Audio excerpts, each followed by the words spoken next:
শিৱসাগৰ জিলাৰ চামগুৰি চাৰিটা মৌজাৰ সংযোগস্থল চামগুৰি অঞ্চলত 1960 চনৰ 2 জানুৱাৰীতে এখন চৰকাৰী অনুষ্ঠান প্ৰতিষ্ঠা কৰিলে আৰু সেই প্ৰতিষ্ঠাসকলক শ্ৰদ্ধা আৰু সেই 1960 চনৰ পৰা এতিয়ালৈকে যিমান ছাত্ৰ ছাত্ৰী আছে সেইসকলক লগ কৰাই তেওঁলোকৰ স্মৃতি ৰোমন্থন কৰাৰ উদ্দেশ্যে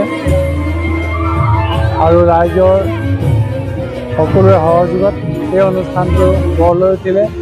সেইসকলক শ্ৰদ্ধাঞ্জলি জনোৱাৰ উদ্দেশ্যে আমি হীৰক জয়ন্তী অনুষ্ঠানটো অনুষ্ঠিত কৰিবলৈ লৈছোঁ আৰু আজি প্ৰথম দিনৰ কাৰ্যসূচী গ্ৰন্থমেলা আৰু বিজ্ঞান মেলা আৰু ছাত্ৰ ছাত্ৰীসকলৰ সাংস্কৃতিক অনুষ্ঠানেৰে সম্পন্ন হৈছে।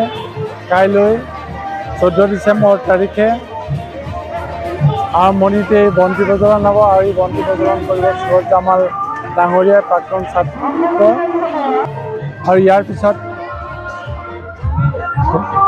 প্ৰাক্তন ছাত্ৰ ছাত্ৰী আৰু শুভাকাংক্ষীৰ অনুদানেৰে নিৰ্মিত হীৰক জয়ন্তী তোৰণ উন্মোচন হ'ব আৰু এই তোৰণ ভাগ উন্মোচন কৰিব চৰাইদেউ জিলাৰ সোণাৰী শিক্ষা খণ্ডৰ শিক্ষা বিষয়া প্ৰণৱ গগৈ ডাঙৰীয়াই। ইয়াৰ পাছতেই এই চামগুৰি অঞ্চলৰ প্ৰায় 15খন গাঁৱৰ বিদ্যালয়ৰ লগত জড়িত ব্যক্তিসকলক লৈ 65খন পতাকা উত্তোলন কৰা হ'ব।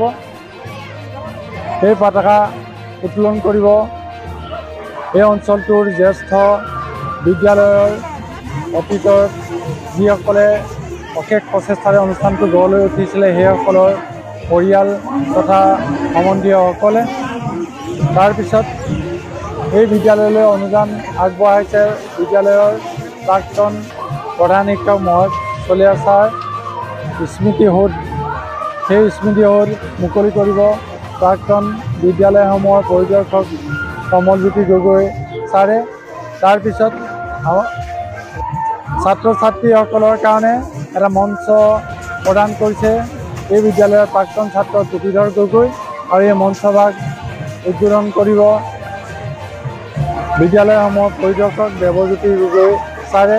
আৰু তাৰপিছতে আমাৰ বিদ্যালয়ৰ সুদূৰ চাৰিঙৰ পৰা আহি চামগুৰি অঞ্চলত শিক্ষাৰ পোহৰ বিলোৱা 1960 চনতে সেই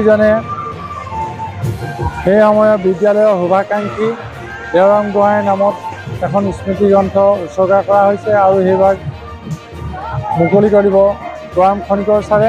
আৰু তাৰপিছত মুকলি সভা অনুষ্ঠিত হ'ব। সেই মুকলি সভাত প্ৰাক্তন ছাৰসকলে তেখেতসকলৰ স্মৃতি ৰোমন্থন কৰিব আৰু তাৰপিছত প্ৰাক্তন ছাত্ৰ ছাত্ৰীসকলৰ অনুষ্ঠান অনুষ্ঠিত হ'ব আৰু গধূলিলৈ সাংস্কৃতিক অনুষ্ঠান হ'ব। এই সকলোবিলাক কাৰ্যসূচীত যাতে সকলোৱে সহযোগ কৰে আৰু কাইলৈ দিনটো যাতে সফলভাৱে ৰূপায়িত হয় আমি সকলোলৈকে কামনা কৰি আমাৰ সমাজৰ ফালৰ পৰা চকাটো ঘূৰিছে।